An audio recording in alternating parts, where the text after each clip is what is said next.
ya. Thank you for stopping by. So today I'm gonna attempt something that I've never done before. I wanna shoot, edit, and upload a video on the same day. Yes. Even saying that just sounds impossible. So right now I am packed. I am ready to go. This is all I have. I will be. Oh, where is it focusing? Yeah, that's my suitcase and my bag. I will be traveling for the next few days. I'm just going on holiday, nothing special. I'm just going on holiday.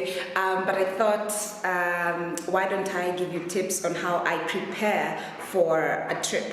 Tips. Did I say tips? Yes. Tips on how I prepare for a trip.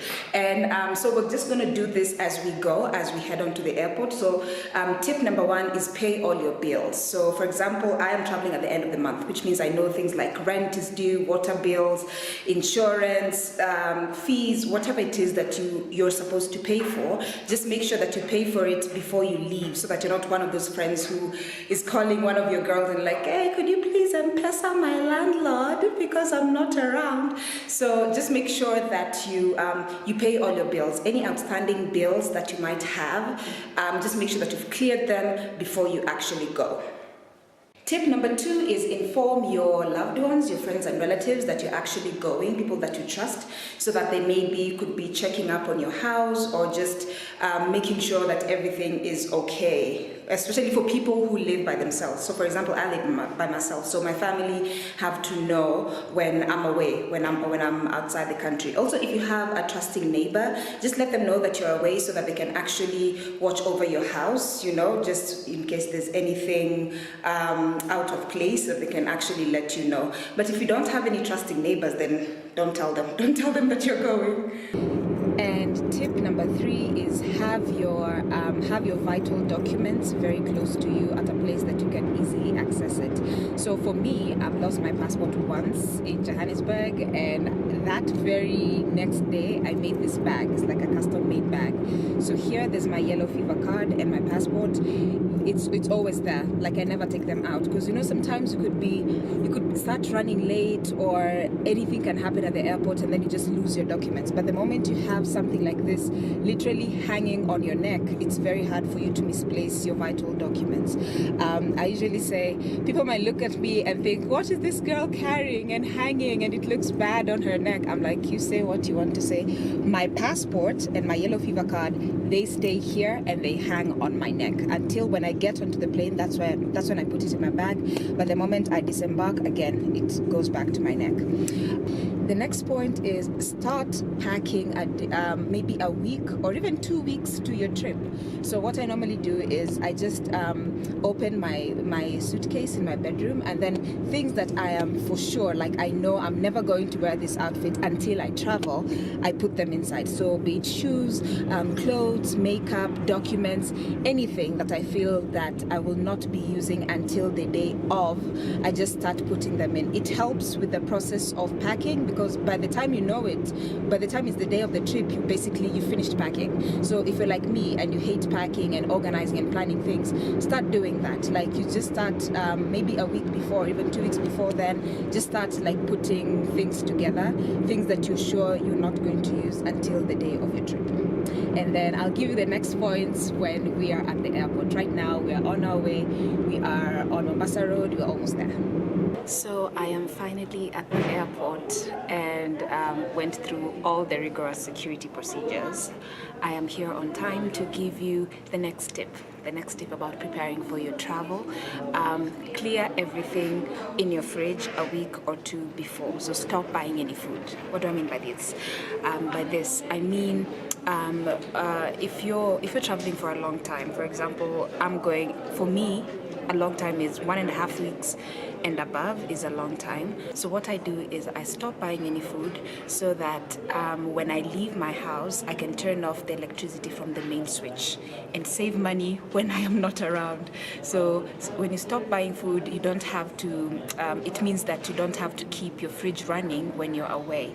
So for me, when it comes to about a week before my travel, I start making sure that I eat everything, clear everything from my fridge, and if it so happens that I finish everything, then the last maybe 1 or 2 days, I just survive on takeout. I just make sure that the fridge is empty and it's cleaned, because sometimes the defrosting, depending on what kind of fridge you have, defrosting usually happens. So you turn it off a day before so that you can deal with all the water and everything that comes out.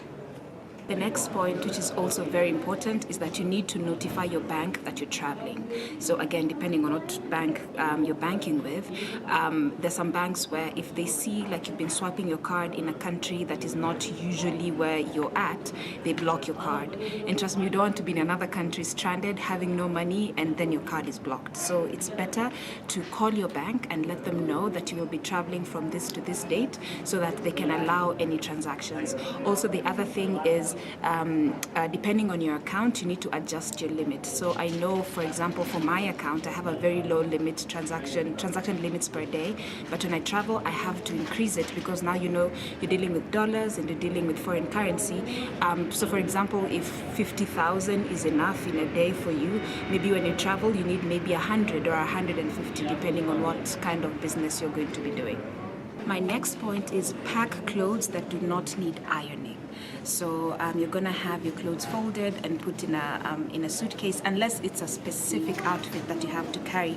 Try and carry clothes that are just easy to wear and they don't need ironing for when you get there. Because one, maybe they don't have an iron wherever you're going to, or two, you just don't want to be ironing clothes while on holiday. So try and pack clothes that are very flexible. So for example, for me, I usually carry like 3 bottoms. So short shorts, a skirt and pants, and then the tops now depending on the number of days that I'm going. So for example, right now I'm going for 5 days. I will carry 6 different tops, just one extra for just in case. So the bottoms are like 3, and then the tops are the ones for the day. So just keep changing the tops, and then the bottoms, they can remain the same. So the next tip is while traveling, try and look for the website that is offering you the best rate. So personally, I like Jumia. Jumia Travel actually is quite good. If you haven't tried it, I would definitely recommend that you give them a try. I have booked flights with them severally and it has not disappointed, except for this particular flight that I'm going on, but I'll let you know about it. So basically, Jumia Travel is an equivalent of like Expedia or Booking.com or Flight Compare or all those other websites. And the good thing with Jumia Travel is it gives you the rate in Kenyan currency, and you can also pay through EFT or M-Pesa. So you can also do M-Pesa with them. So what happened for me for this flight was so I'm flying Air Arabia, and guys, Air Arabia is like one of the cheapest international airlines there are. So basically it's like an equivalent of Jumbo Jet. So it's an international Jumbo Jet. So I was looking for the cheapest flight that I can get. Okay, granted, my boyfriend gave me more than enough money for a decent airline, but I was like, if I can get a flight for half the price, why should I not take that amount and pocket the rest? I mean, you know.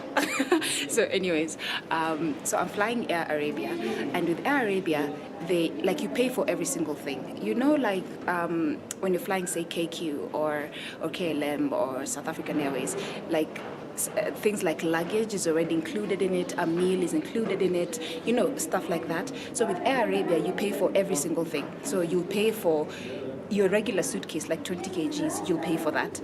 You will pay if you want to select a seat. You will pay if you want a meal on the plane. And when I'm talking of a meal, I'm not talking like a buffet. I'm talking like a sandwich and a bottle of water. That's what you're going to pay for. So it's very budget. It's very budget, but then again, it gets you to where you're going to. So when I went on Jumia Travel, I saw the price, but it didn't. It looked cheap. But then again, it hadn't included things like my luggage, because of course I'm going to have a suitcase. So when I included things like luggage and selecting seats and all of that, I compared it to me paying for that same flight directly on Air Arabia's website.